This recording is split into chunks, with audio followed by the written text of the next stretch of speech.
بسم الله الرحمن الرحیم. سلام و میهرەبانی و ڕەحمەتی پەروەردگارتان لەسەر بێت بینەرانی ئازیز و خۆشەویست. درود و سەلام بۆ سەرجانی پاچی پێغەمبەرمان و یار و یاوەر و شوێن کەوتوانی تا ڕۆژی دوایی. ڕێز و سڵاومان بۆ ئێوەی ئازیز و بەڕێز بینەران و بیسەرانی خۆشەویستی پێیام. خۆشحاڵین لە بەرنامەی باس و خواست لەگەڵ ئێوەی بەڕێز و ئازیز داین. باسی بەڵێن بردنە سەر دەکەین. پەیمان و بەڵێن بەشێکی گرنگی ژیانە و یەکێکە لە پایە گرنگەکانی بەردەوامی کۆمەلگا و هەنگاونان بەرەو ئایندێکی باشتر. ئەو کۆمەلگایی خاوەنی وەفا و بەڵێن بێ ئیدامەی دەبێت و تاکەکانی دەبنە خاوەنی دڵنیایی. ئاینی پیرۆزی ئیسلام لە چەندین شوێن و لە قورئانی پیرۆز و فەرموودە بەرزەکانی پێغەمبەری سەروەرمان عليه الصلاة والسلام باسی بەڵێن برنەسەر و پەیوەستبوون بە بەڵێنەوە هاتووە. هەروەکو خوای پەروەردگار دەفەرمێ وأوفوا بالعهد إن العهد كان مسؤولا. هەروەها پێغەمبەرمان درودی خوای لەسەر بێ دەفەرمێت دەربارەی سیفەتەکانی دووڕوان، یان دووڕوەکان یەکێک لە سیفەتەکانیان ئەوە بووە وإذا وعد أخلف، کە بەڵێنیان دەدا نەیان دەبردە سەر، دەیان شکاند. بێگومان لە سیفاتە بەرزەکانی پێغەمبەران سەلامی خوایان لەسەر بێت و سەروەرمان محەممەد درودی خوای لەسەر بێت سیفەتی پەیمان بردنە سەر و بەوەفابوونە. هەروەها مرۆڤ خاوەن مێژوو کەسایەتەیە بەرزەکان خاوەنی بەڵێن و پەیمان بوون و سوور بوون لەسەر ئەو سیفەتە باشەیان. مێژوویەکی پڕ لە شانازی و سەروەریان بۆ خۆیان تۆمار کردووە. ئەو کۆمەلگایی تاکەکانی خاوەنی بەڵێن بن، بەڵێن بەرنەسەر، بێگومان دەتوانن هەمیشە هەنگاو بەرەو پێشەوە برن، بەرەو پێشەوە بڕۆن، نەوەستن لە کاروانی ژیاندا. ئازیزان، میوانی ئەمڕۆمان مامۆستا عەبدولهادی محەممەد زانایی ئاینیە. مامۆستا زۆر بەخێر بێ و سوپاس بۆ ئامادەبوونت. سوپاسخوازای ئێوەشباتەوە و خوازای بیستەران و بینەرانی کەناڵی ئاسمانیشمان. مامۆستا ئەمڕۆ وەکووتمان باسی برنەسەری بەڵێنیان بەڵێن برنەسەر دەکەین. سەرەتا بابسانین پەیمان، بەڵێن، ئەمانە چین، چۆن بیان ناسین؟ بە ناوی خۆی بەخشندەی میهرەبان، سپاس و ستایش بۆ خوای پەروەردگار و درود و ڕەحمەت بۆ سەرگیانی پێغەمبەری ئیسلام و یار و هاوەران و شوێن کەوتووانی تا ڕۆژی دوایی. دیارە بەڵێن لەگەڵ پەیمان کە عەهد و وەعدەکە بە زۆری بە یەک مانادێن، بەڵام جاری وا هەیە وشەی عەهد بڵێن چوارچێوەکەی فراوانترە لە بینی دوو دەوڵەتایە، دوو عەشیرەتایە، یان لە بینی دوو قەوارەی گەورەیە، بڵێ قەوارەی گەورەیە. گینا بە زۆری بە مانای یەکن لەو فەرمودەی جەنابی شەخوێنتەوە إذا وعد أخلف وإذا عاهد غدر، جیاوازی کردو. بەڵام لە قورئانە لە زۆر شوێنە بە یەکەوە باسی کردوون، وەکو ئاەتی کە جەنابت فەرمووت کە وأوفوا بالعهد إن العهد كان مسؤولا، لە هەر وعد دەگرێتەوە عهدی ژەگرێتەوە. دیارە وعد بریتە لەو شتەی کە تۆ بڕیاری ئەدەی جێبەجێیکەی بۆ بەرامبەرەکەت. تۆ هەشتێ بڕیارەدا جێبەجێکی بۆ بەرامبەرەکەت، ئەوە پێوترێ وعد. ئیتر بینینە یەکتر بینینە بێ جێبەجێکردنی ئیشێکی کۆمەڵایەتی بێ، هەر ئیشێکی مەدەنی بێ، ئیشێکی سیاسی بێ، هەر شتێک بێ کە تۆ بڕیارتدا ئەو شتە جێبەجێکەی و لەسەر خۆتە فەرز کرد، بێ بە بەڵێن لەسەر. و دیارە عەهدیش ئەکرێت بۆچی پێڵە عەهد؟ لەبەرەوەی لە بین دوو کەسە وەکو معاهدەکان کە هەبوون لە سەردەمی دەوڵەتی ئیسلامە لەگەڵ مەسیحیەکانە، لەگەڵ جوولەکەکانە کە تۆ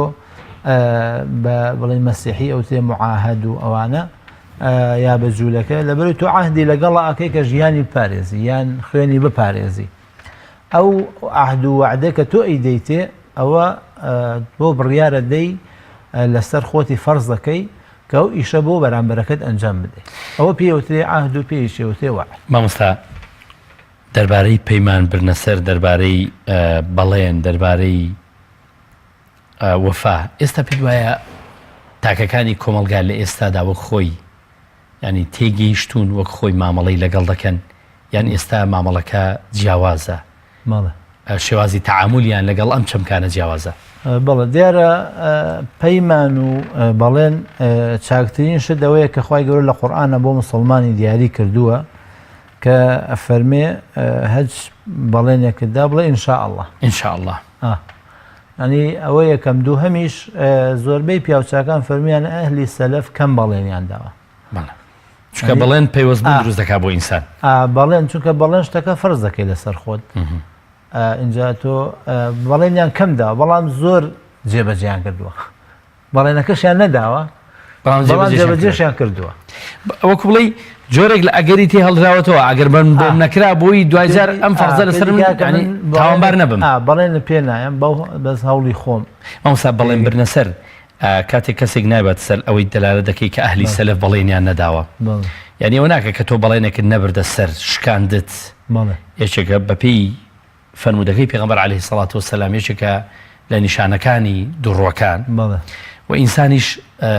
ناباتە ناو حرەمی درۆ ینی ناو چوارچێوەی درۆکردنەوە بەنا بەخوا. دیارە وەکووتمان بەپێی ئەو کەسێک کە بەڵێنەکەی پێی ئەوە بێ قەبارەی بەڵێنەکە گوناهبارە بیت. چونکە ئەو سێ سیفەتەی کە پێغەمبەر سەڵسەڵام باسی کردووە زانەکان پێڵێن نیفاقی عەمەلی واتە گوناهی گەورە نەمانە. گوناهی گەورەن درۆکردن و هەروەها نەبردنە سەری بەڵێن و هەروەها خیانەتکردن لە عەهد و پەیمان ئەمانە گوناهی گەورەن پێیانەوتە نیفاقی عەمەلی. ئینسان لە دین پێی دەرناچێ بەڵام زوعف لە شەخسیەتە دروستەکە ئەو کەسایەتیە برینارە بێ و نوقسانی تیا دروستە. خوای گەورە بۆشە ئەوەی نکردووە بەی منافقەکان چونکە منافقەکان لەگەڵ خۆیان درۆیان کردووە لەگەڵ خەڵکە درۆیان کردووە لەگەڵ ئەوان خۆ لەوەی هەندێکشان بێتە سەر. بەڵام لێرە شتێکێ ئایا ئەم کەسەی کە بەڵێنەکە ئەدا هەوڵی خۆی خاتە گەرجاوات تۆ بەڵێنێکە دەی بەڵام بۆ ناچێتە سەر وانە ئەو بەڵێنە بۆ چوونە سەرەکەی لە قودرەتی تۆیان نییە ئەوەندەی عایدی تۆ بووە هەوڵت داوە تێگەی پێ دەڵێن کاکە فڵان کەسمان ئافرەتێک بەشکم بۆمان هین ئیشەکەمان بۆ ئاسان کە دوچینە پێشەوە قسەی لێ بکەین وانە یاخود لەگەڵ کەس فڵان کەس قسە بکەی پێکەوە شەریکایەتی بکەین ئیشێ بکەین یا بە فڵان کەس تۆ چیتە پێشەوە کە کابران نەهات ئەو کاتە تۆ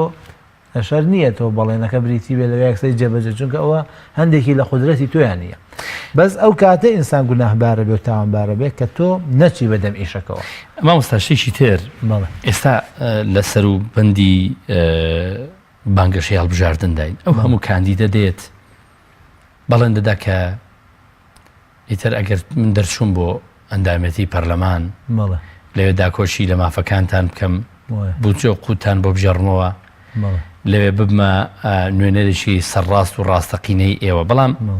چەندان خولمان بینیوە زۆرینەی ئەوانە هەمویان نابێ گومان ناکرێت تۆ تعمیمی بکەی بەڵام زۆرینەی ئەو کاندیدانە کاتێ دەستنە پەرلەمان کاتێ دەبنە نوێنەری خەڵک کاتێ دەبنە دەنجی خەڵک بە دەنجی خەڵک ئەو کورسیە مسۆگەر دەکەن لەوێ بۆ ئەوەی داکۆشی لە مافەکانیان بکەن بەڵام پێدوانیە پێچەوانەکەی ڕاستە. وەڵای جا خۆی یەکێک لە شتە خراپەکانی دیموکراسیت ئەوەیە کە درۆ عیب نییە تایە بەڵام ئەوەی کە مسلمان بێ ئێمەتایەتی ئەمە میلەتێکی مسلمان و دیموکراتیمان بە یەکێک لە ڕێگە باشەکان زانیەوە بۆ گەیشتن بە دەسەڵات هۆکارێکی دەستا و دەستکردنی دەسەڵات بەڵێ مسلمان پابند بێت بە بەڵێنانی کە ئیدا چونکە بەڵێنی قورسیش نەدا ڕاستە ئێمە جەوێک دروستە بێ لەو کاتەیە خەڵک گەزان ئەم بەڵێنانە لە ساسە ناچێتە سەر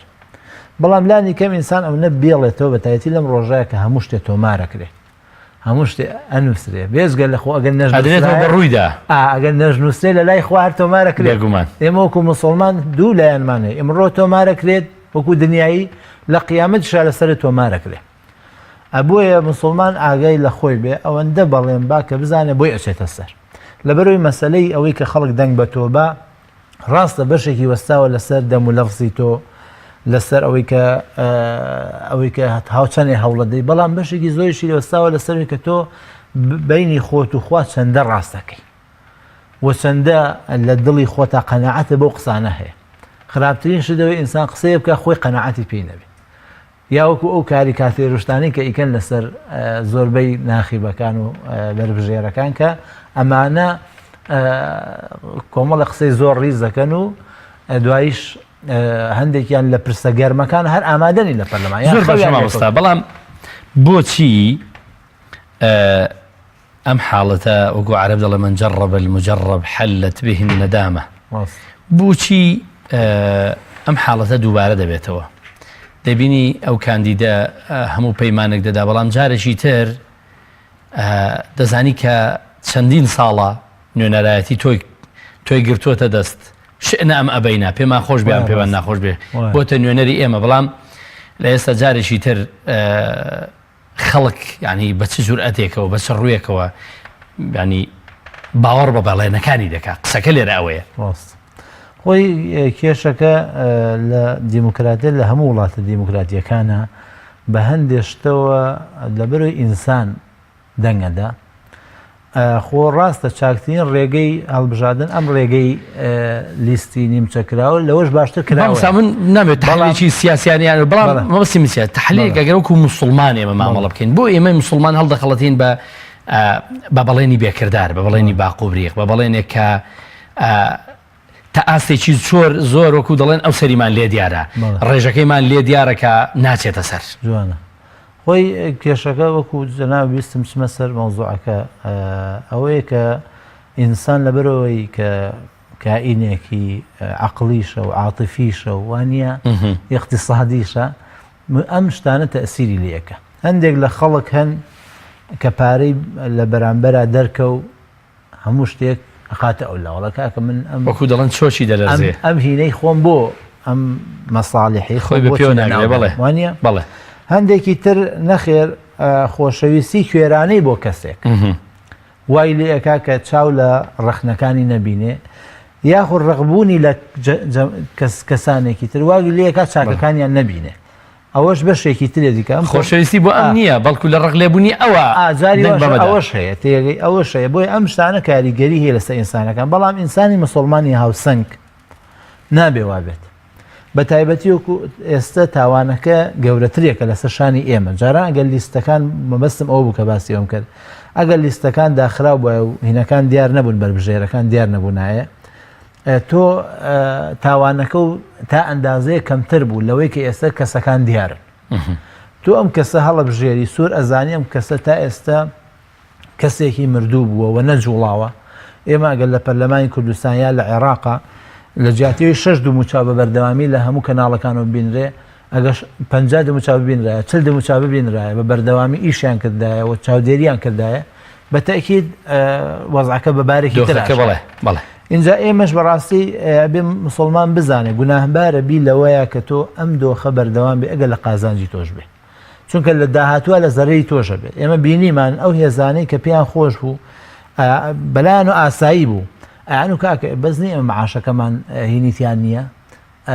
پاشەکەوتیتیان نییە سەیرەکەی ئەوانش تووشیان بوو بەڵام گەرباتە ئەوانە وەختی خۆی لەگەڵ خەڵکا بوونە لەگەڵ مامۆسایان نبوونایە لەگەڵ هەموو چینەکانی ترا بوونایە ئەوە کاتە هەمومان بەیەکەوە ئەو تووشی ئەو دەردە نابووین لەبەرەوە بەڕاستی گوناح ئینسانی مسلمان و پێغەمبەر صلی الله علیه و سلم فەرمێ لا يلدغ المؤمن من جحر واحد مرتين ئەین تۆ سوور ئەزانی کە ئەم کەسە درۆی کردووە تا ئێستا و درۆکانی هەمی تۆمارە و هەمووی لێ ئەدرێتەوە ڕۆژانە ئەم تۆی مسلمان بۆ دیسانەوە ئەم کەسە ئەخەیتەوە پێشەوە هەم گوناهی خراپەکانی ئەو یەتە سەر شانی تۆ هەم چاکەکەی ئەویش نایە بۆ تۆ چونکە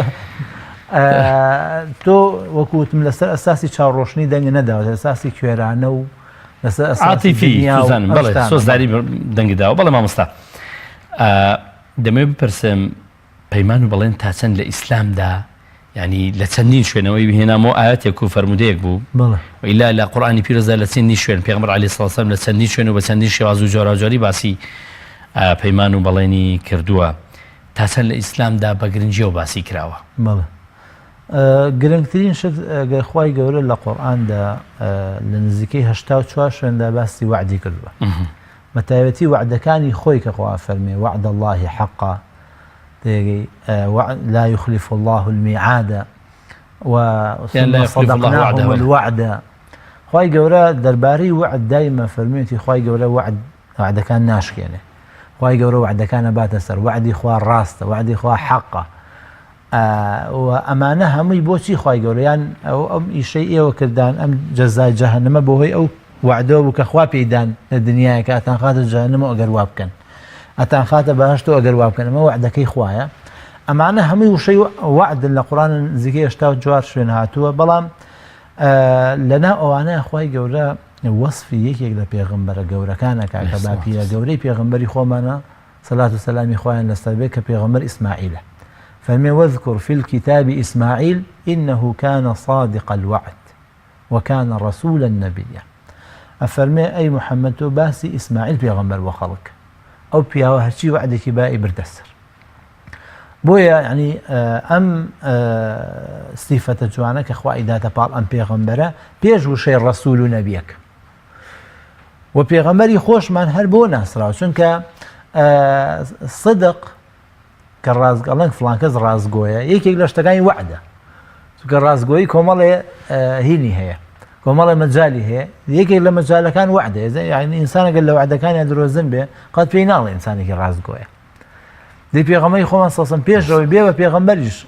يعني صادق بويا إنساني مسلمان براستي أبي بزاني كاتي الرازقويا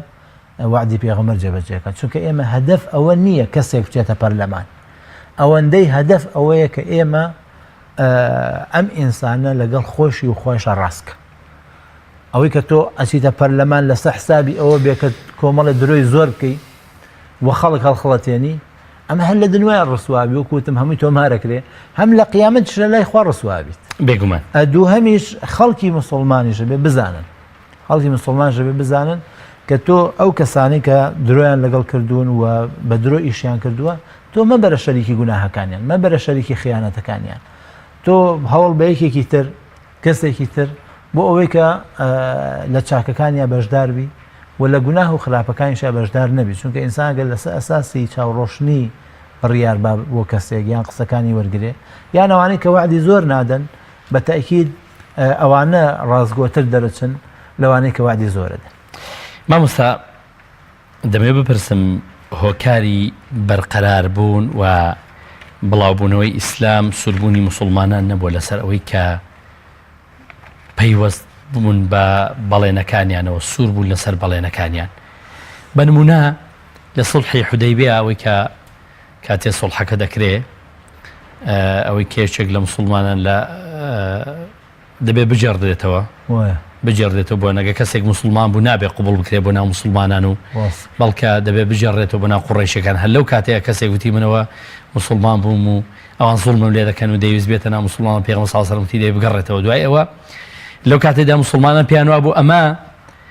سەحابەکان پێیان وا بوو ئەمە غەدرە ئەمە جۆرێکە لەوەی کە تۆ پشتی برا مسلمانەکەت بەردەیە ئەمە جۆرێکە لەوەی کە برا مسلمانەکە سەر نەخێ بەڵام بە پێچەوانەوە لە ئایندەدا لە عەقیبەتدا بە خێرێکی گەورە بۆ مسلمانان گەڕایەوە بوو کە بۆ هۆی ڕوخانی قوڕیش لە ئایندەدا کەواتە سووربوون لەسەر بەڵێن هۆکار ئەوەی نەبوو کە مسلمانان ئەگەر ینی لە ساتێکی زەمەنیشدا زەرەریان بوو بێ بەڵام لە دوورمەودادا مسلمانان قازانجیان کردو بۆتە هۆی ئەو کە ئیسلام خەڵک قەنەعەت بە ئیسلام کە خەڵک باوەش بکاتەوە بۆ ئیسلام خەڵک گوێ و عەقڵی بکاتەوە بۆی کە ئیسلام وەربگرێ و ئیسلام بەربڵاوتر بەسەر زەویدا بڵاو بێتەوە خۆی بە تاکید قسەکەی جەنابت ڕاستە یەکێک لە سیفاتە جوانەکانی ئەهلی ئیسلام و پێغەمبەر صلی الله علیه و سلم بە تایبەتی و خەڵکی تریش لە دوای ئەو کە هەیان بۆ بەتایەتی لە کاتی جەنگەکاندا کە خوای گەورە کۆمەڵ ئاەتی زۆری لە سوورەتی بەقەرا باس کردووە دەربارەی عەهد و بەڵێن لەگەڵ غەیری مسلمانیشە کە ئێمە بە هیچ شێوە بۆمان نییە ئەو عەهد و بەڵێنەی کە ئیدەین بەوان بیشکێنی هەتا ئەوان نەیشکێنن ئەمانە هەمووی وای کردووە ئیسلام جوان بێ حتا زۆر جار کافرەکان کاتی وتویانە لەگەڵ فڵان کەسە بەڵێنێک ببەستین لەگەڵ سەلاح الدین ئەیوبیە لەگەڵ فڵان قائیدی ئیسلامە بەڵێنە ببەستین جا باشە کی ئەڵە نایشکێنە یەکێک لە وەزیرەکان یاینەکان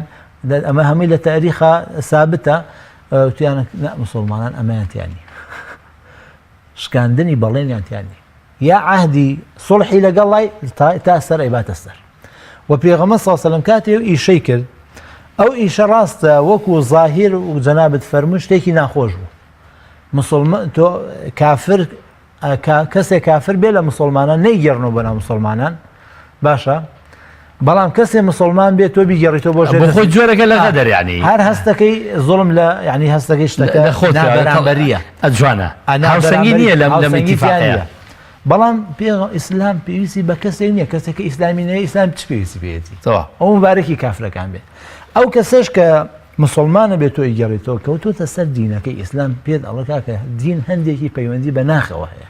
ئینسانی بەهێز لەکوێ دەرەکەوێت ئەنی مهم نییە بڵێ وڵا ئەم مامۆستایە قەت چاوی بە ئافرەت ناکەوێت مهمەوەی بڵێ ئەم قوتابی زانکۆیە ئەم مامۆستای زانکۆیە چاوی بەرامبەر حرام هەڵنابڕێوان نیە ئەم کارمەندە چاوی خۆی پارێزێ خۆی ئەپارێزێ لە تاوان ئەم کەسە لە فلان شوێنایە لە فلان وڵاتای خۆی پارێزێ لە پارەی ڕیبا ئەوە مهمە وانی ئەم کەسە بازرگانێکە لە ناو کۆمەڵی بازرگانایە خۆی پارێزێ لەوەی کە بچێتە ناو هەندێ مەجالیس و هەندێ شوێنەوە خۆی گرنگیەکە لەوێ دەرەکە بۆیە پێغەمبەر صلی الله علیه و سلم لە مسلمانین تێگەیان بالفعل بوو بە خێریش ئەو وەرنەگرتنە بوو بە خێر چکە ئەو مسلمانانە قبوڵیان نەوبچنەوە لە شوێنێک هاوەسان لە بینی ئەوان و ئەمان پێغەمبەر تاوانبار بوو چونکە ئەو پێغەمبەر گێڕابیەوە بەڵێنی خۆی بردەسەر ئەو مسلمانش ئامادە بوون جایەتی بچنژێ دەستی کوفر ڕێگەیەکی وەسەتیان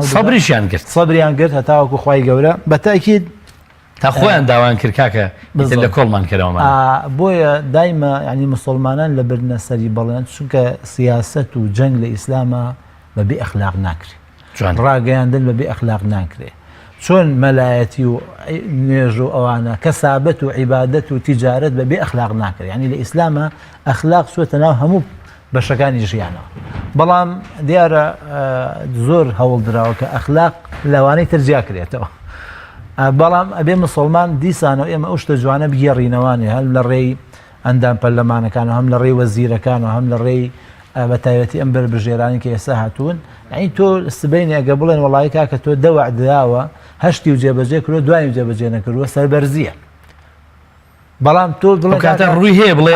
هەر ئەو نەم لە توانێت بەڵام تۆ کاکە بیست وعدەیت دوانی جێبەجێ کردی ئەوە دیارە حیاچوونێکی دنیا و قیامەت جوانە زۆر باشە مامۆستا دەمەوێت ئەو پرسیارە بکەم کە هێرەقل گەیشت بە ئەبوو سوفیان لە ئەبوو سوفیان لە نوێنەری قوڕیشەکان پرسیاری کرد دەربارەی سیفاتەکانی پێغەمبەر درودی خوا لەسەر بێ لە کاتێکدا ئەبوو سوفیان ڕقی لە پێغەمبەر بوو پێغەمبەری خۆش نەدەویست دەربارەی وەفا بەڵێن لە ئەبوو سوفیانی پرسی ئایا محەممەد خاوەنی بەڵێنە خاوەنی وەفایە ئەبوو سوفیان سەرڕاستانە وەڵامی دایە وقتی کەسێکی بەوەفایە بێگومان کەسێکی بە بەڵێنیشە سووریشە لەسەر جێبەجێکردنی بەڵێنەکانی ڕاست پێغەمبەر صلی الله علیه و سلم چوە مەککەوە فەرمووی کەسە لە ماڵی خۆیان بێ ئامینە کەسە لە ماڵی ئەبوو سوفیانە بێ وعدەکەشی بردەسەر ئامینە بالضبط وعدەکەشی بردۆتە سەر پێغەمبەر صلی الله علیه و سلم حتى هەڕەشەی کردو لە مسلمانان من قتل ذميا أو معاهدا فقد برئت منه ذمة الله وذمة رسوله الله أكبر ئێمە کەسێک عهدمان داوەتێ لە وڵاتی ئیسلامە پەنامان داوە پەنامان داوە بەڵێن ماداوە کە سەلیم و سالم بێ وانە ژیان و گیان و شەرەفی بپارێزین باشە ئێمە ئەگەر هاتو ئەم کەسە هەچ کەسێ بیکوژێ ئەو یا سنووری بشکێنرێ ئەو کەسە لە ئەستۆی ئیمان و ئیسلامانیە ئەمە یعنی چی یعنی تۆ ئەکاتە دەرەوە پێغەمبەر صلی الله علیه و سلم اینجا لەگەڵ ئەوەشە پێغەمبەر صلی الله علیه و سلم خۆشی فەرمێ جارێک لەگەڵ کەسێکە موعیدێکیان هەبوو ئەو کەساڵێ یەکەم جار کە چووم هەندێشتم بۆ پێغەمبەری ناسەسم بەڵام ڕۆژی دووەم و سێم لەبیر چوو ڕۆژی سێم کە بیرم کەوتەوە چووم پێغەمبەرم هەر لەو جێگا وەسا بوو کە موعیدەکەمان دانابوو یعنی ڕۆژی دووەم کە نەهاتوو نەیوت وەڵا ڕۆژی سێمیش نایم هەمالیکە ڕۆژی سێم هەر دیسانەوە چوو بووە پێغەمبەر صلی الله علیه و سلم سوور بوو لەسەر بەڵێنەکەی خۆی لەسەر بەڵێنەکەی خۆی جا من لەم ئەخیرە لە زانایەک لە زانا گەورەکان کە باسی ژیانیان کرد ئەو زانایە لەگە موعیدی لەگە تەلەبەیەکە هەبوایە ئەوەستا بۆ منە سەعاتێ بوو موعیدەکەیان هەتا کاتەکەی تەواو بوو ئەوەستا لەو شوێنە دەوەستا لەو شوێنە شاید ئەو تەڵەبەیە بۆی نەکراوە لەو کاتێ بگاتە ئەم سەعاتەم دانا بۆ تەلەبە قەیچەکە من زیکر دەکەم کتێبم پێ کتێبە خوێنمە تا موعیدەکەی خۆی کە نەها ئینجا ئەڕۆ ئەمە بریتە لەو بەڵێن بردنەسەرەکە یعنی بەڕاستی ئینسانی مسلمان لە دنیای پێی سەر بەرزە بێ و لە قیامەتیشە وەکو وتیشمان ئیتر شتەکە ئەگەر لە توانای خۆتا بێ ئەگەر لە تواناشتانە بێ ئەوەی لا يكلف الله نفسا إلا وسعها إلا ما آتاها أو بس وسعش يعني أو بريتوانا يعني أو بريتوانا نك طاقي بنك وسعي ونا بلا ولا ناكله وسعي كخو ماندوكي بله زور باش ما مستا لما بپرسم کە بە سوربوون لەسەر بەڵێن برنەسەر کۆمەلگا نابێتە کۆمەلگایەکی دڵنیا لەگەڵ یەکانی دڕدۆنجیان بەرامبەر یەک کەم نابێتەوە نابنەوەی کە متمانە بە یەکتری بکەن متمانەش دروست نابێ یان درۆژ کەم نابێتەوە بزەبت خۆی یەکێک لە ڕێکانی درۆکەمکردنەوە ئەوەیە بەڵام دیارە زۆرجار لە کۆمەڵگای ناتەندروستە یا لە حکومەتی ناتەندروستە یا لە دەسەڵاتێکی ناتەندروستە بە تایبەتی بەڵەنشکاندن زۆر ئەبێت بۆ چونکە تۆ شتەکە ئەڵێیت و هەوڵەکەی خۆشە ئەدەی ینی بەس نایەتت ینی بەدەست تۆ نیە تۆ ئەو پەڕی هەوڵی خۆ دەی بەڵام لە شوێنەکە ئەڵێن کاکە ئەوە حد دەستگاکەشە داخی زۆ قسە بکەی ئەر دەستگاکەش بە تەواتی داخی ئەمە تۆ لەم کاتە ناتەندروستە بەڵێنەکانە بۆ ناچێت دەستە بەڵام خۆ خەڵک ئەبینێت کە تۆ چەندێکی هەوڵ داوە خەڵک هەوڵەکانی تۆ ئەبینێ بۆیە ئینسانی مسلمان ئەو ئاەتەی لە بەرچاوکە فەرمێ وەقل اعملوا فسيرى الله عملكم ورسوله والمؤمنون ثم تردون إلى عالم الغيب والشهادة فينبئكم بما كنتم تعملون بۆیە ئینسانی مسلمان پێش هەموو شتێ هەوڵەکەی یەکەم ئەدات دووهەمیش دڵنیا بە خەڵک ئەیبینێت ئەمە ئەگەر هاتوو دیارە ئەگەر زۆریش بێت بۆ ئێمە گە 100 ئەندام پەرلەمانمان هەیە لە کوردستانیان لە عێراق 300 ئەندە هەیە ئەگەر بێت و ئەمە دوو لە سەرسەی بە چالاکی ئیش بکە وڵات چۆن فەسادی تیامێنێ یعنی ئەگەر نەکەوێتە ژێ کاریگەری هیچ کەسێک و وعد با بەڕاستەقینە نوێنەری ئەو خەڵکە بێ کە دەنیاوەتێ ئەو بەڵێنا باتە سەر بە تاکید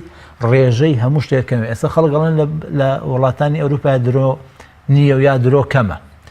بۆچی درۆکەمە لەبەر لەوێ هەموو شتێ بەهینە ینی پێویست ناکە کابرا درۆ لەگەڵ تۆ بکە ئەم شتە بای 2000 ینی درۆ وەسیلەیەک نییە بۆ بەدەستهێنانی شتەکان ئەتوانی دەستی بخەیت هەموو شتێ ئەتوانی دەستخەیتە پێویست بە درۆ ناکە یعنی تۆ تاعیناتی خۆ مەرجیە ئەو مەرجانەت یابێت تاعینە بیتە پێویست ناکە تۆ درۆ بکەی بڵێ کاکە ئەمە ناکرێ ئەم هەفتە ناکرێ مایەکی تر ناکرێ تۆ حەقی خۆتە شتێک بڵاوەکرێتەوە بابەتێکە بابەتەکە و کۆمەڵێ مەرجی هەیە ئەو مەرجانەی تیای بڵاوکرێت و تیای نەبێ بڵاو ناوێت پێویست بە درۆ ناکە جا خۆی یەک گرنگترین شت ئەوەیە تۆ کۆمەڵگای هینێکی حکوومەت و دەسەڵاتێکی تەندروست دروستکەی یاخود پەروەردەیەکی تەندروست هەبێ بۆی وردە خەڵک بەرەو ئەو تەندروستی بڕۆ بەڵام ئێستا یەکێک لەو پیلانانەی کە بەسەر وڵاتانی ئیسلامەوە ئەوەیە کە دایمە دەسەڵاتەکان دەسەڵاتێکی ناتەندروست بێ حقوق و مافەکان دایمە بە ڕێگەی شەرعی دەست نەکەوێت بە ڕێگەی ڕاستی دەست نەکەوێت بۆی مسلمانان بچنە ناو بازنەی چیە درۆ و فێڵکردن و خۆفرۆشتن و ئەم بابەتانەی مامۆستا خێزان وەکو یەکێشی کاریگەر کە 2000 هەموو کۆمەلگا پێک دێنێ پێویست نیە خێزان لەکە لە دایک و باوک و منداڵەکانانی دایک و باوک بەرپرسیارەتێکی گەورەیان ناکەوێتە سەرشان لە دروستکردنی تاکێشی یان نەوەیەشی یان منداڵێکی خاوەن بەڵێن ئەوەی کە بەڵێن بەرێتە سەر بەوەی کە خۆی بە عەمەل وەقول اعملوا عمل بکەن بە عەمەل منداڵەکانت وا لێ بکەی بە عەمەلێکی خۆت درۆ نەکەی بەڵێن بەریتە سەر ئەگەر پێ دەدمن بۆ پارچێک لە سەرتاوە بیبێ بۆ پارچێک ئەگەر وتت ئەم شەو ناکرێ بەڵام سبەینە شەو پشت بەخوا ئیشەکەمان جێبەجێ دەکەین ئەم شەو سبەینە شەویش و سبەینەشە هەر نەیبەی یعنی ئەمە دایک و باوک بۆ خۆیان قوتابخانێکی گەورە نین بۆ دروستکردنی تاکێکی بە بەڵێن خاوەن بەڵێن قسەکەی جەنابە زۆر جوانەجا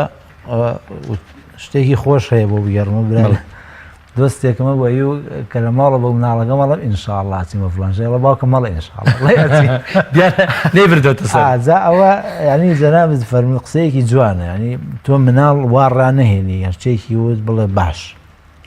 هەندێک جار بوو توێژی لەگەڵاکە ئەم شتە ناکرێت لەبەر ئەمە ناکرێت یان لە ئێستادا بۆم ناکرێ ئایا ئێستا بۆم ناکرێت ئیتر خۆ ئەم مناڵە قەیچێکە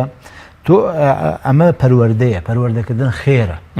یعنی تۆ با چارەکێک لە کاتی تۆ بگرێ 20 دقە لە کاتی تۆ بگرێت تا ئەم مناڵە تێبگا دەیەگەی یاخود بڵێ ناکرێت بڕیارێکی حاسمی بۆ بە یعنی نەک بڵێ باشە دەی باشە تۆ جارە بڕۆ ینی مناڵەکە معلق بێت بڕیارێکی حاسمی ئەم شتە ناکرێت یا باوت و وێژێکی بکەین لە بینی خۆمانە تۆ ئاوها کەی لە مناڵەکە و باشترێکە وەک لەوەی کە مناڵەکەت بڵێ باشە و بۆی نەکەیت بڵێ بەسەر چاو ئەنجامی نەی بڵێ یەم بۆ ئەو شوێنە نەچیت بۆیە دایمە ئینسان یا جاری واشە بڵێن ئەگەر تێشی کەوێت وەرنە تۆ دە بەڵێنی پێی دوانیان سییانیان بۆ ناکرێ داوای لێبوردنی لێ بکەیت بڵێ ئەم شتە هاتە پێشەوە قەنەعەتی پێ بکەی کە بۆ ئەوەی ئەم مناڵە وەکو جەنابەت فەرموو چونکە ئەم مناڵە دوجار ئاوێنەی تۆیە یعنی مەبەستەکانی تۆ گوازێتەوە بۆ ئەگەر لە خێزانێکدا ئەم ڕۆژتانە نەمان ینی بەردەوام جیل لە دوای جیل پێدوانی ئایندێکی خراپ چاوەڕێ ئەم منداڵانە دەکات سەردەمی ئەم منداڵان دەکات کەمان گەورە دەبن دەبنە خاوەنی مجتەمع خاوەنی کۆمەلگا ئەوان نوێنەرایەتی کۆمەلگا دەکەن لەو کاتەدا ینی بەڵێن بەهایشی نابێت لەلایەن خراپترین شت ئەوەیە کە خەڵک ینی متمانیان بە یەکتر نەبێت جوانە ئەوە خراپترین شتە لە ناو کۆمەلگا چونکە ژیان ژن و مێردایەتیە ینی ژن و مێردایەتی خۆشترین لەزەتی ژن و مێردایەتی متمانەیە وەڵە ژنی وایە متمانەی پیاوەکەی نییە یا پیاوی وایە متمانی بە ژنەکەی نییە یعنی لەسەر کارەکەشی ئیسراحەت ناکە زای لە خەوەکەشە خەوی ناخۆشە بۆیە ینی گرنگە بەڕاستی متمانە دروستکردن لەسەر بەڵێنی ڕاستە لەسەر قسەی ڕاستە کە متمانە نەما ینی بە ژیان تێگەچێت ئێستا لە وڵاتانە بۆچی خەڵکە لە خۆشەژی چون کابرا متمانەی هەیە ئەڵێ کاکە ئەم ئیشە ناکرێ تر بۆ هیچ کەسێ ناکرێ متمانەی بەو یاسایە هەیە ئەگەر یاسایە بۆ هەمان هەر دەکرێت بەزگەر نەبوو ناکرێت تەواوی تر ینی ئێستا ناسیامەیە ئەڵێ کاکە تۆ لەوێ ئەخوێنیت کە وتیان کاکە ئەم مۆزوعی تۆ بە عەمەل نایتر بە عەمەل نایە ئەوە نییە بڵێ ئەچم لای عەمیدەکەەوە لای یەکێکی ترەوە واستێکی بۆکەم ئەوە نییە کەوتی بە عەمەل نایەتەوە قسەی ئەوە خوات ئەمە ئەگەر تۆ هەموو شتەکان ڕێک بێت ئەگەر شتەکە بەکەڵ کات قسەی پاشایەک و داواکاری پاشایەک و گەدایەک وەک یەکە ئەمە تۆ ئەگەر کۆمەلگایەکی وا دروستکەی ئەنی وڵاتێکی وا دروستکە ئیتر هەمووی لەسەر پێویست بە بەڵێنی درۆ ناکە ئەنی کابرا پرۆژەیەکی پێیە ئەڵێ کاکە من بەزم پرۆژەیەکەم ینی بۆ ناکرێ بەربژێر یەک پرۆژە هەبێ قەیسێکە بڵە کاکە من بەس ئەم پرۆژەیەمە ئیش لەسەر ئەمە ئەکەم ئەتر خۆ قسەکانیشی ئەتوانێت بباتە مرۆڤی سەرکەوتووەوەیە کە پسپۆڕێکی لە یەک بواردا بخاتەکە گەڕ بەڵام بەڕاستی لەوێدا خۆی بێ توانێت هەموو جوهدی خۆ و تاقی خۆی خزمەتکردنی ئێمە خۆی تێگەیشتنی کۆمەلگاش بۆ ئینسانەکان خراپە ینی ئێمە هەرچەنە لەخوا بەزای پێشکەوتوین لە چاونەوەدەکانە زۆر فەرقمان کردووە گۆڕانکاری هاتووە بەسەر خەڵکا بەڵام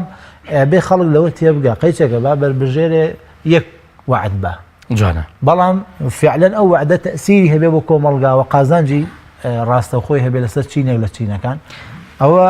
وەکو جەنابەت فەرموود خێزانیش دەورێکی گرنگە بینە بەتایەتی ئەگەر خێزان هەمووی تێگەیشت بێ کاکە بەخۆ ئەمە هەمووی درۆ ئەکەن ئەو باوکو دایکم درۆم لەگەڵاکە ئێستا چۆن خەڵک درۆم لەگەڵاکە ئەوە بەتایەتی ژیان تێگەچ زۆر باشە مامۆستا ویستم ئەو پرسیارە بکەم لە مێژوودا ئەوانەی خاوەن عەقیدە بوون خاوەن بیر و باوەڕ بوون بەجیاواز لە ئیسلام تەنها ئیسلام نانی نەسەڕاکان جوولەکەکان خاوەنی ئاینە ئاسمانێک سەماویەکانی تر ئەمانە زیاتر پەیوەست نەبوون بە برنەسەری بەڵێنەکانیانەوە تا گەلوونەتەوەکانی ترەوانی کە خاوەنی عەقیدەیەک نەبوون کە خاوەنی ئەنی پامێکی ئاسمانی نەبوون بەتەکید یعنی یەکێک لەو شتانی کە لە تاریخا گێڕاوەتەوە حتا لە سەلیبیەکان کە هەندێک قەشەیان تیا بوو هەندێک خەڵکی دینداریان تیا بووە کاتێ عەهدێکیان شکاندووە لەگەڵ موسڵمانان سەیەکەی تۆمار کراوە لە تاریخی موسڵمانانیشە تۆمار کراوە کە ئەو قەشەیە ناڕازی بووە بە شکاندن ئەوە بۆ چیە لەبەرەوەی کە ئینسانی دیندار دایمە یعنی هەستەکە کە لێپرسینەوەیکی خوایی هەیە پێش لێپرسینەوەی جەماوەر و میلەت و مێژوو پێشەوە لێپرسینەوەیکی خوایی هەیە و هێزە خوایەکە لە ناخیا وای لێ ئەکا کە وەکو پێغەمبەر صلی الله علیه و سلم التەقوا هاهونا لە تاریکایی شەویشدا خیانەت نەکا بۆیە یعنی دایمە مسلمانان ئەگە سەرکردەیەکە بێ ناسرا بێ لە تاریخی ئیسلامیشدا تۆمار کراوە فڵان سەرکردەی فڵان شوێن خیانەت ناکات لە وعد ئەوە شتێکی چاکە پێغەمبەر صلی الله علیه و سلم فەرموویەتی بچن بۆ لای نەجاشی لەبەرەوەی ئەو پیاوێکی عادلە عادلەکەی چی بوو وەفدی قوڕەیش چون پارەیان بۆ برد خەزێنەی ئاڵتونیان بۆ برد ئامادە نەبوو جەماعەتیان تەسلیم کە ئەو گەورەترین ینی گەورەترین نمونەی جوان بوو کە پێغەمبەر صلی الله علیه و سلم شایەتیەکەی دا و شایەتیەکەش بزەبت حەق دەرچوو کە فعلا نەجاشی پیاوێک نییە هەرچەنە وەزیرەکانیشی حەزیان لەو هی نەبوو بەڵام پیاوێک نەبوو لە بەرامبەر ئەو سامانەیە بدۆڕێ بۆیە دیارە نەجاشی مسلمانیش بووە بەڵام مەبەستمان چی ینی بردنەسەری بەڵێن شتێکی زۆر زۆر جوانە لە ئیسلامە و لە هەمان کاتیشە وەکوتم ئینسانەکە ئەگەر دینی هەبێت محاسبەیەکە بەس ئینسان ئەگەر دینی نەبوو شت ئەبێ بەرژەوەندی اینجا یاسایەکی شەیە لەناو هەموو بێدینەکانە ئەڵێ هەموو وەسیلەیەک ئەتوانی بگریتە بەر بۆ ئامانجەکانە بەڵام لە ئیسلامە تۆ ناتوانانی هەموو وەسیلەیە بگریتە بەر بێگومان وەسیلەکەش دەبێت شەرعی بێ بۆ ئامانجەکەش هەر شەرعی بێ هەبێ هەردووکیان شەرعی بێ هەردووکیان دروست بێ هەردووکیان زەرەر نەیان لە خەڵک بۆیە لە ئیسلامە ئەوە لە دینەکانە بۆ ئەوەش ئەنی بۆ قسەی پشتگیری بۆ قسەی جەنابەت مسلمان وەکو پێغەمبەر سەڵام دەفەرمێ هەموو شتێک دەکا بەس درۆ ناکە لە هەندێک شوێنی زۆر حساسانە بێ درۆکردنیش دروست نیە ئەگەر بۆ مەسلحەتی مجتەمەعیشی تێدا بێ بە نمونە بۆ سوڵحی نێوان ژن و مێردێک بۆ دروستکردنەوەی یان هەڵەوەشانی عایلەیەک خێزانێک یان بۆ بەرقەرارکردنەوەی تەبایی لە نێوان دوو کەسی لێک تووڕەدا یانەوەی کە فیتنەیی خەریکە دەقەومێ لە نێوان دوو هۆز و دوو تایفەیە بەڵام تۆ بە قسەیەک کە قسەکە لە بنیا تا درۆیە بەڵام بۆ جێبەجێکردنی یان بۆ کوژانەوەی ئاگرێکی گەورەیە لەو حاڵەتە زۆر حساسانە نەبێ ئیسلام ڕێ بۆ نەداوە کە خۆشبەختی کۆمەلگاشی تێدایە ڕاستە جا ئەوە یعنی ئینسانی مسلمانە بێ بزانێ کە بەڕاستی تۆ هەمووکو خەڵکە دەنگەدا هەمووکو بربژێرەکانیش مەسەلەی بەڵێن ئینسان گەورە ئەکات گەورە دەکا پێش هەموو شتێ لە لای خواوی گەورە و مەلایکەتەکان کە ئێمە ئەمە بە سەرچاوی گەورە ئەزانین لە لای خۆمان پێش دنیاییەکە و دوایش گەورە دەکات لە ناو خەڵکە لانیکەم کاکەڵێ من درۆم نەکردووە بۆچی دەرنەچوو کاکە من نەمەزانیوەکو خەڵک درۆ بکەم چونکە کە تۆ کەوتە سەر درۆکردن ینی ئەو خەڵکی کە لە ژێر دەستان ئەزانێت تۆ ئەم شتانە مەسلحەتە لەبەرەوە ئەویش لە مەسلحەتە لەگەڵتایە سەیرەکەیم کەسە پشتی پێبەسی لە ڕۆژێکا کە تۆ پەکتەکەی ئەو پشت لەبەرە چونکە تا ئێستا لەبەر مەسلحەت دوا کۆتووە لە ڕاستی قسەکاندا دوا نەکەوتووە لە ڕاستی بەڵێنەکاندا دوا نەکەوتووە بۆیە گرنگترین شت ئەوەیە کە ئینسان دنیا و قیامەت بەرێتەوە ئەوەیە کە خوای گەورە لە قورئاندا لە چەندەها شوێنە باسی کردووە کە مسلمانان لە کاتێکا کە کۆمەڵی هۆزی گەورە لە جەنگی ئەحزاب هاتن بۆ جەنگی مسلمانان وتیان چوتیان هذا ما وعدنا الله ورسوله وصدق الله ورسوله وما زادنا إلا إيمانا وتسليما وتیان خوای پێغەمبەر وعدیان داوە کە ئێمە تووشی شەڕ بین ئێمە تووشی ئەعما نابین حتا پێغەمبەر صلی الله علیه وسلم نەیوت کاکە با خەڵکی مەدینە هەر چۆنە بێ لێم ڕازی بن مامی لەگەڵ یا مامی وتی ئەزان ئێوە کە وعدیان بم برازایی من ئێوە بێ جەنگی ڕەش و سوور بکەن ڕەش و سوور مەبەستی ڕۆم و هینیش بوو عەرەب هەمووی ئەوتیان وەڵڵاهی ئێمە ئامادەین چۆن دیفاع لە شەرەفمانەکەین ئاوا دیفاع لە پێغەمبەر کە ساسە في المنشط والمكره گرنگە یعنی پێغەمبەر نەیفەرموو کاکە من ئەوەتان بۆ بکەم و ئاتان بۆ بکەم ئەی باشە پێغەمبەری خوا ئێمەمانە بۆ تۆکەی تۆ چیمانێ فەرمی باشتان لێرە ینی هیچ شتێکی تر نییە بڵێ وەڵا کاکە مەعاشتانە ئێمێ بۆتانە بڕمەوە حتا جارێک پێغەمبەر صلی الله علیه وسلم غەنیمەتی دابەشە کرد ئەوە بوو جەماعەت کۆمەڵێک لەوانی تازە مسلمان و پێغەمبەر صلی الله علیه وسلم بەشیدان ئەنساریەکان بەشیان نەما گەلەییان کەوتیان بەشەکەی ئێمە ئەوە نەبوو پێغەمبەر صلی الله علیه وسلم هەمووی دا بە قوڕەیشیەکان تر دیارە خەڵکی فیتنە شەیە لەو بینە قسەکە لە سەدەی پێغەمبەری شار خەڵکێکی وا هەبوو کە دڵ نەخۆش بووە ئێمە ئیسلاممان سەرقست و ئێمە بووین بە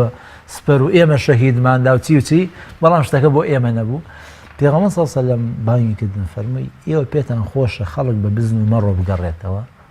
بەڵام ئێوە بە پێغەمبەری خۆ بگەڕێنەوە کامیتان پێ خۆشە ئێمە وەختی خۆی وعدمان نەکردووە کاکە من هەشتر بم بە ئێوە بۆیە پێغەمبەر صلی الله علیه وسلم لەو کاتە تەنگانەشە ئامادە نەبووە وعدێک بە کە ڕاز نییە لەو کاتە تەنگانەشە کە پێویستی بۆ هەبوو مەوایەکی هەبێ شوێنێکی هەبێ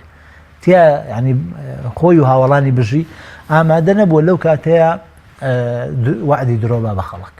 توێتی کاکە من بەهەشتەیە کێ بڕای بە بەهەشتەیە ئەی دەمێ بۆیە ئەوە گەورەترین دەرسە بۆ ئێمەی مسلمانیش کە بەڕاستی بەربژێرەکان ئەوانەی کە دینیان هەیە ینی قسە ئەکەن ئاگان لە قسەکانیان بێ لە بەڵێنەکانیان بێ چونکە خەڵکی تر خوا پەنامە بە ینی گوێ بە قیامەت نا بەڵام ئێمە مادەم گوێ بە قیامەتین و دووەمیش لە ناو میلەتە ئێمە قورساییمان هەیە خەڵکی مسلمان و دیندار لە ناو میلەتە قورسایی هەیە مامۆستا دەمەوێت پرسم لە ژیانی پێغەمبەردا عەلەیهی سەڵات وەسەلام نەبووە پەیمانی شکاند بێ ئەمە بەڵێ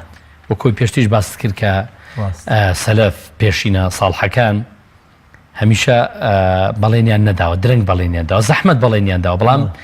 زۆر پەیوەست بوون پێوە بە بەڵێنەکانەوە ئەگەر بڵێنەکە وەکو بڵێ لە خەیاڵ دانی خۆشیاندا بێ بەڵام هەر پێوە پەیوەست بوون دەرا لەوە نییە کە دەبێ مسلمانانی زۆر پەیوەست بن بۆ بەڵێنانی کە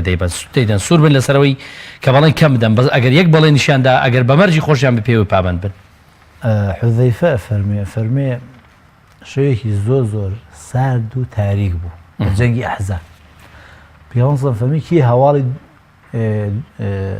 قوڕیشەکانم بۆیێنێ نەژمنم بۆیێنێ هەڵە کەس ئامادە نەبوو بڵێ من ئەی پێغەمبەری خوا.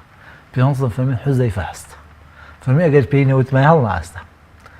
کە فەرمی ئەسە فەرمی بڕۆ بەڵام هیچ مەکە بەس هەواڵمان بۆ بێنە هیچ شتێکی تر نەکە هەرچیان بەرامبەر کرد هیچ مەکە هیچ نەکەیت. ئەفەرمێ وەڵڵاهی چوم لە شەوی حربی جەنگی حەزابە خەندەقا بڵێ ئەفەرمێ من چوومە ئەوێ ئەمتوانی ئەبوو سوفیان بپێکم ئەمتوانی بی پێکم و بیکوژم بەس ئەو بەڵێنەی کە دابووم بە پێغەمبەر بردمە سەر بالفعل پێغەمبەر ساسم خۆ کە چووە مەکە ئەیتوانی بڵێ عادەی کاکە کێ درا ڕۆژێ قسێکی بەم مسلمانێ وتووە عەزەتی مسلمانی و شەقێکی لە مسلمانی ئەڵڵاوە ماڵی مسلمانی داگیر کردەوە دوکانی مسلمانی داگیر ئادەی بێنن کاکا خە تۆ وعدە پێدان پێغەمبەر ساسم فەرمی اذهبوا فأنتم الطلقاء یەک سەحابە دەستی بۆ یەک کەس نەبردووە حتا فەرمێ هەندێک لە ئەنساریەکان ئەوانەی خەڵکی مەدینە بوون ئەوان خۆ دیارە ئازاریان نەچەشتۆ بە دەست مەکەیەکانەوە بەڵام یەکی هەندێکیان وتیان اليوم يوم الملحمة پێغەمبەر ساسم فەرمی اليوم يوم المرحمة الله يعني پێغەمبەر ساسەلەم و سەحابەکانی پێغەمبەر وا فێر کراون کە ئەم کەسانە پێغەمبەر تاوا ئیزنیان تۆ بۆ نییە بە هیچ شێوەیەک هینکە حتا کەسێک هەبوو پێغەمبەر ساسم فەرمێتی باشە بۆ نەتان کوشت تیای پێغەمبەری خوا خە تۆ بەس ئیشارەتێکە بکردایە پێغەمبەر ساسم فەرمی چۆن نەتوانم من خیانەت بکەم کابرا ڕوبەڕووی من وەساوە من چۆن نەتوانم خیانەت بکەم. بۆیە هەندێک شت هەیە پێغەمبەر صلی الله عليه وسلم لەگەڵ کۆمەڵگاکەیە فێری ئەوە بوون کە فێری کردوون کە وعدی ڕاست بەرنەسەر لەگەڵ کەسێکی نامسڵمانیشە لەگەڵ کەسێکی غەیرە دینیشە لەبەرەوە پێغەمبەر صلی الله عليه وسلم فەرمێتی من غەش فليس مني ئەو حەدیثە صحیحترە لەوەی کە ئەڵێ من غەشەنا بەس غەش لە مسلمانان کە نە هەچی غەش بکات لە ئێمە نییە پێغەمبەر صلی الله عليه وسلم دەیت بۆ چونکە تۆ لە کۆمەڵگەی مسلمانانە خۆ ناکرێ مەسیحی هەمووی کەیتە دەرەوە جوولەکە هەمووی کەیتە دەرەوە خۆی ئەسڵەن ئیسلام بۆەوە هاتووە چەندە بە قسە خەڵک باڵنکە ئەوەندە بەکردەوەی جوان بە یاسای جوان بە ڕێوەبردننی جوان وانە بە ڕەوشتی جوان بە کەسابەتی ڕێک و ڕاست خەڵک قەناعەت کا بۆی کە ئیسلام باشترە لە دینەکانی تروە لە بەرنامەکانی. مامۆستاجان لە کۆتایی بەرنامەکەدا زۆر سپاس بۆ بەڕێزت کە تاوەکۆم ساتە لەگەڵمان بووی بەڕێزان بۆ بەڕێزشتان زۆر سپاس. بەڵام برنەسەر ناونیشانی یان تەورەی ئەمڕۆی بەرنامەی باس و خواز بوو ڕێز و سڵاومان بۆ ئێوەی ئازیز و خۆشەویستی زۆر سپاس بۆ بەڕێز مامۆستا عەبدولهادی محەممەدی زانای ئاینی کامیوانی ئەمڕۆی بەرنامەکەمان بوو بەخوای گەورە مێهرەبانتان دەسپێری کات و ساتێکی خۆش خواتان لەگەڵ.